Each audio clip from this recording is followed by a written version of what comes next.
New Year's resolution ko, Napakahirap kayang tuparin yan. si Clarissa po muna. Hindi, mas maganda yung New Year's resolution. Narinig ko rin sa kanya.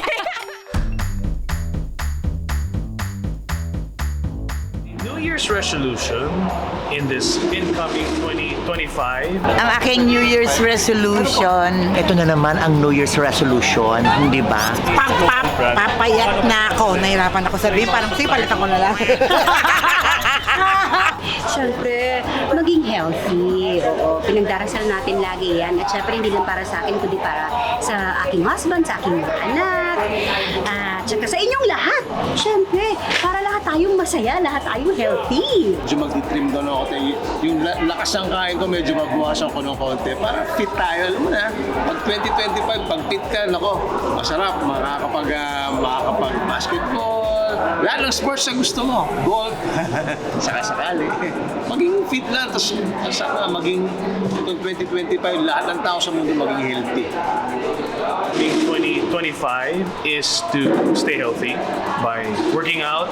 Tapos yung pinaka-importante doon ay kumain ng mabuti. Maging more healthy, mas conscious sa health. Ba't mo inaagawin yung New Year's resolution ko yun eh?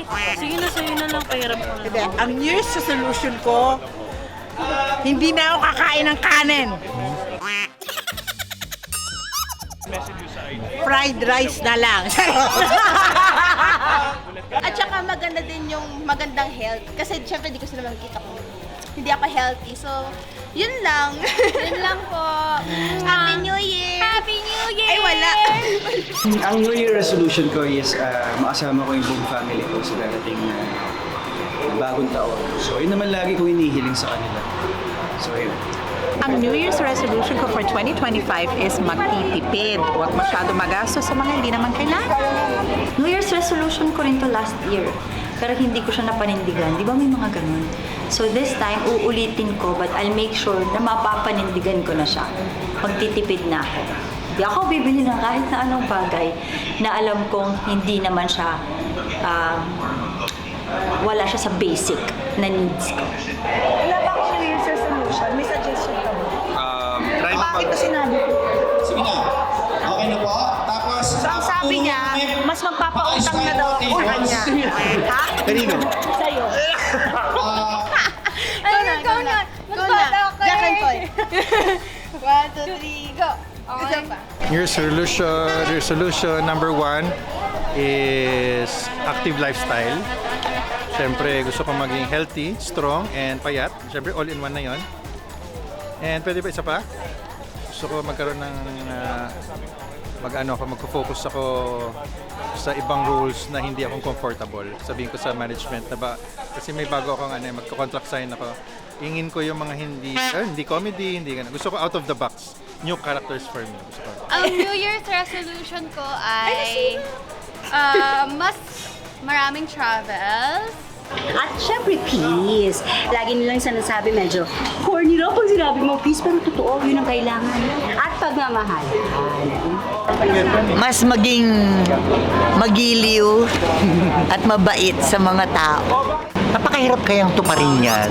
Pati kumita ng mas maraming pera.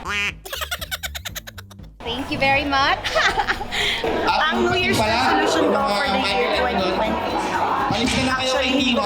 Again, yung kasasali. Hindi ko pa siya nabigyan. Palis na kayo. Ako naman, kagaya sa akin, more travel. Tsaka since this December, makikita ko na yung isa kong favorite K-pop group. Sana sa 2025, madagdagan pa yun. More concerts na K-pop na mapuntahan. Ano yun yung mga standing, barricade, mga ganun. Excited ka na? Oo, excited na ako. Para doon kailangan mo din ng mas maraming kita. Ina, pati yung singing contest. Itatry ko pa mas maging relaxed. Lahat po nagsasali, pumunta lang po Sa kay mga Ina bagay-bagay mag-pass na na po. wala naman akong control. Okay? Mas magiging Okay. hindi ako masyado mag-iisip ng mga masasamang pangyayari na hindi pa naman nangyayari. Yung mag-overthink ba? Yun. Ang New Year's resolution ko ngayon, kailangan matuto na talaga akong mag-drive. Mag-act. mag-aral na ako mag-drive, magko-concentrate na talaga ako mag-aral mag-drive. Nakakainis kasi, minsan hindi ako inihahatid. Ang hirap, lalo na kapag yung medyo mahirap puntahan yung location. Kaya kailangan matuto na akong mag-drive. Kailangan pogi yung magtuturo para mas madalas matuto. Ang New Year's resolution ko talagang magpaka-healthy pa dahil feeling ko nasimulan ko na at sa tulong ng misis ko at ng pamilya ko, tuloy-tuloy na sana itong pag-improve ng health natin. Hindi lang sa pag-dieta, hindi lang sa pag-workout, pati na rin sa pag-golf. Una mga kapuso, maraming salamat sa inyo sa panonood ng Pepito Manaloto. Hindi kayo tumitigil talaga ng pagsuporta at pagsubaybay sa bawat episode namin. So talagang galing sa puso ko at sa puso ng lahat sa amin ng mga cast at mga staff at crew. Thank you very much po. Sana po tuloy-tuloy pa rin po at wag po kayo magsasawa dahil kami hindi nagsasawa ng pagpapasaya sa inyo.